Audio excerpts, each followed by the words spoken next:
Good morning, dear students. Again, we start our story, The Meeting Pool.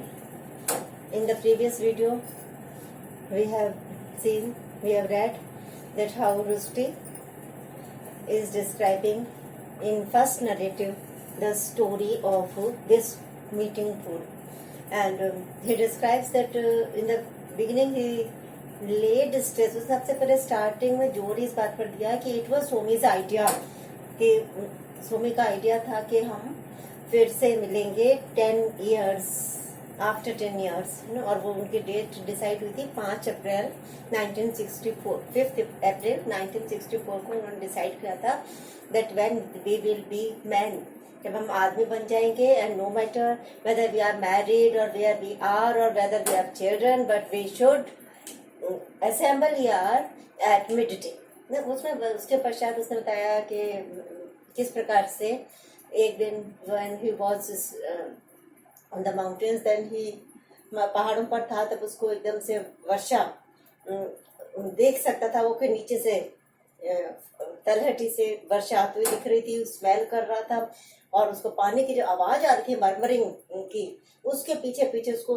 जानने के लिए वो आगे बढ़ता गया और रॉक्स के पास से उसने ग्रास को भी और क्रॉस करता हुआ ब्रैम्बल्स बुशेस को क्रॉस करता हुआ जब वो आगे पहुंचा तो उसने देखा था कि रॉक्स थी, चट्टाने थी, वैली थी और वहां से एक ट्रिकलिंग मतलब पानी जो है निकल रहा था नाले की तरह से, स्रोत की तरह से और वो स्ट्रीम में जा रहा था। आगे हम इसे देखते हैं उसके आगे कि उसी लोकेशन में आगे बता रहा है कि a small waterfall came down the rocks. ये स्मॉल एक छोटा सा वाटरफॉल झरना, पानी का झरना जो ऊपर से नीचे गिरता है, पानी केम डाउन नीचे आ रहा था द रॉक्स पहाड़ियों से एंड फॉर्म्ड मतलब बना रहा था, बनाया था उसने अ डीप मतलब गहरा, राउंड मतलब गोल, पूल मतलब वही पानी का ताल या तालाब ऑफ एप्पल ग्रीन वाटर और इसका पानी का कलर भी कैसा था जैसे एप्पल ग्रीन एप्पल्स होते हैं उस प्रकार एप्पल ग्रीन वाटर की तरह से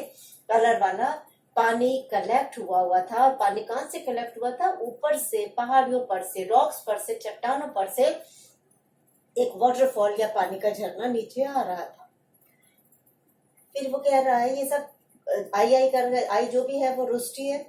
When I saw the pool, कह रहा जब मैंने पूल को देखा उस ताल को तो I turned मैं मुड़ा तुरंत ही ना and ran back to town। ran मतलब भागा और back मतलब मैं वापस भागा शहर की अपने कस्बे की तरफ because I wanted to tell others मतलब उसमें इतनी क्यूरियोसिटी थी और इतनी एक्साइटमेंट था, बच्चा है, स्कूल बॉयज हैं ये सारे और जैसे उसने उस पूल को देखा है उतना ही बस वो हैप्पी, इतना खुश हुआ है वो कि तुरंत ही वो वापस भागा अपने फ्रेंड्स को बताने के लिए, अपने कस्बे में बताने के लिए टाउन बिकॉज आई वांटेड क्योंकि मैं चाहता था टू टेल मतलब कहना अदर्स इसके बारे में बताना चाहता था। अब यहाँ उसके वो दोनों फ्रेंड्स आए हैं जिसने उसने शुरू में बताया था कि it was Somi's idea, Somi का आइडिया था। तो Anil and Somi were my closest friends, ठीक है। तो ये जो दोनों थे ये मेरे क्लोजेस्ट मतलब घनिष्ठतम, मेरे सबसे ज्यादा प्रिय फ्रेंड्स थे, मित्र थे। अब उन दोनों के बारे में बता रहा है कि Anil lived in a crowded lane of the Dilaram बाजार।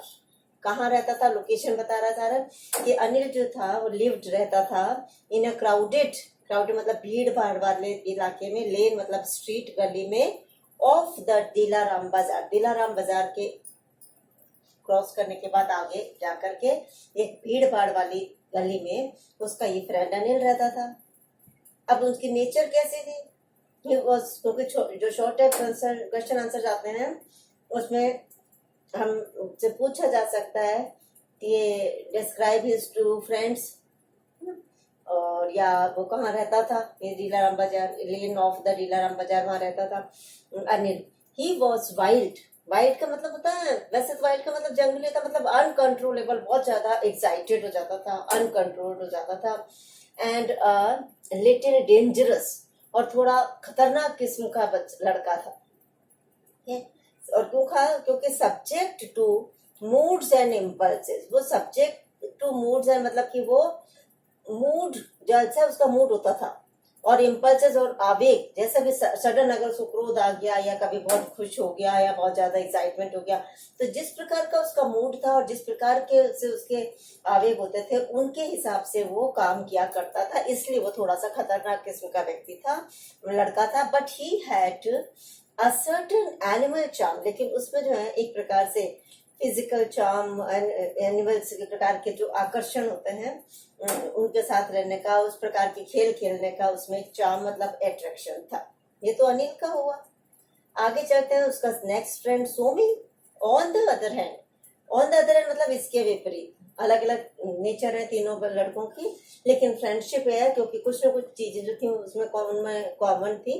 तो Somi on the other hand was sensitive, ये तो बहुत ही उच्छृंखल और बहुत ज्यादा वाइल्ड एक्साइटेड हो जाता था। ये एक संवेदनशील, सेंसिटिव, बहुत चीजों को फील करने वाला जेंटिल सज्जन था इन हिज वेज, अपने तरीके से, अपने तरीके से वो सज्जन भी था और बहुत ही संवेदनशील भी था। But in common with Anil, लेकिन जब वो अनिल के साथ कॉमन किसी चीज में लगता था दोनों एक साथ, तो उस समय he had a sense of fun, तब उसको में हंसी मजाक का भी एक बहुत उत्साह फीलिंग रहती थी। सेंस मतलब फीलिंग, फन मतलब हंस मजाक का, एंड एन इंस्टिंक्ट, और उसमें एक रुझान रहता था फॉर एडवेंचर्स। एडवेंचर होते हैं जोखिम उठाना, साहसी कार्य करना। तो लड़के हैं ना, तो कभी कुछ कहीं ना कहीं अपने एडवेंचर्स करते रहते थे। तो जब तीनों मिल जाते थे अनिल के साथ और इस रुष्टि के साथ, तो उसे भी एडवेंचर्स के प्रति एक थोड़ा रुझान या लगाव हो जाता था। तो दे यूजुअली, दे कौन, अनिल एंड सोमी, वो लोग यूजुअली यानी कि आम तौर पर चुनते थे द एडवेंचर्स, वही आमतौर पर उन एडवेंचर्स को, उन साहसिक कार्यों को, प्लानिंग को का चयन करते थे। वी वर टू हैव जो हमें करने होते थे। And I would just grumble, ये कह रहे मेरे को इतना ज्यादा इंटरेस्ट नहीं था, पर फ्रेंड्स थे इसलिए मैं तो केवल, जस्ट मतलब केवल, ग्रम्बल बड़बड़ करता रहता था। एंड अलाउ माई सेल्फ, और अपने आप को परमिट कर देता था, मतलब होने देता था अपने आप को, टू बी इन्वॉल्व मतलब उनमें लिप्त होना होता है, मतलब उनके साथ शामिल होना दे रहा था। इन देम किसमें, अनिल और सोमी। ठीक है, तो इस प्रकार से अनिल तो जो था वो वाइल्ड और डेंजरस किस्म का व्यक्ति, लड़का था जो कि मूड्स और आवेगों पे के हिसाब से काम किया करता था।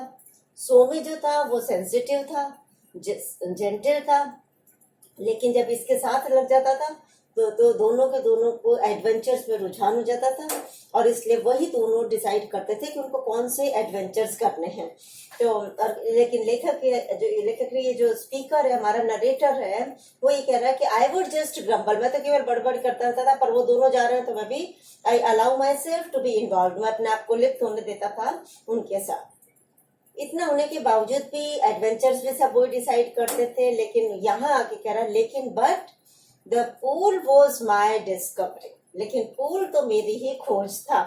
ऊपर हमने अगर एक ये आता है कि हाउ डिड ही, और describe how did he discover the pool, तो वो इससे पहले वाले प्रीवियस हमने जो वीडियो में कराया वो सारा डिस्क्राइब करना पड़ेगा कि one day he was standing and he saw the rain was coming, वो सारा का सारा। और इस प्रकार से यहाँ तक आकर के यहाँ उसने ये पूल देखा, तो ये उसकी सारी डिस्कवरी हुई थी।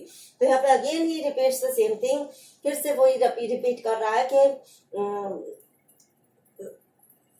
But the pool was my discovery, लेकिन पूल तो मेरी ही खोज थी। डिस्कवरी होता है खोज, and I was proud of it, और कह रहा और मुझे इसका गर्व था। प्राउड के बाद देखो हमेशा प्रिपोजिशन ऑफ लगता है, और I was proud of it, मुझे इसका गर्व भी था। अब हम यहाँ फिर देखते हैं कि इन्वर्टेड कॉमर्स में, ये तो उसने रुष्टि के वर्ड्स हैं तो उसने ऐसी सारी उनके बारे में डिस्क्राइब कर दिया, लेकिन यहाँ जो है इन्वर्टेड कॉमर्स फिर से स्टार्ट हो गया। तो ये देखना किसी और शब्द के शब्द नहीं है, तो वी विल कॉल इट रुष्टिज पूल, सेड सोमी। सोमी ने सजेस्ट किया है कि ठीक है, तुमने इसको डिस्कवर किया ना रुष्टि ने, इसलिए हम इसको इस पूल को वी विल कॉल इट रुष्टिज पूल, के तो तुम्हारा ही पूल है, तुम्हारा ताल कहाँ करेंगे। एंड रिमेम्बर, और याद रखना, इट्स अ सीक्रेट पूल, और उनका ये अपन किसी को बताएंगे नहीं। ये क्या है, ये हमारा एक गुप्त, सीक्रेट मतलब गुप्त पूल होगा, पानी का ताल होगा। And no one else must know about it, no one else, और किसी को भी नहीं जान पाए, जानना नहीं चाहिए, मतलब कोई भी और किसी तीसरे चौथे व्यक्ति को, किसी अन्य व्यक्ति को नो नहीं करना, मतलब जान नहीं पाए अबाउट इट। अबाउट इट किसके, अबाउट द पूल। ये इन्होंने अब वापस इन्वर्ट कॉमर्स क्लोज हो गया। और फिर अब वापस रुष्टि के शब्द है, वो कह रहा है आई थिंक, और मैं सोचता हूँ, इट वॉज द पूल, कि ये पूल ही था that brought us together more than anything else. और वो कह रहा है कि हम पूल में इतने साथ बार बार आगे जाते थे, खेलते थे वहां पे, तो इस पूल के कारण ही जो है ना, इट ब्रॉट अस टुगेदर, ये हमको पास लाया। ब्रॉट मतलब लाया, टुगेदर मतलब साथ, तो ये पूल ही था जो हमको इतना अधिक क्लोज लेकर के आया, पास लेकर के आया, मोर देन एनीथिंग एल्स, और किसी अन्य चीज के से कहीं ज्यादा। अब वहां पे पूल में जाकर के किस किस प्रकार से तैरते थे ये, वो तैरने का भी अलग अलग स्टाइल रुष्टि बता रहा है। कि सबसे पहले तो सोमी का बता रहा है कि Somi was a beautiful swimmer, वो तो एक बहुत ही सुंदर आकर्षक तैराक था, स्विमर था, तैराकी करने वाला, तैरने वाला।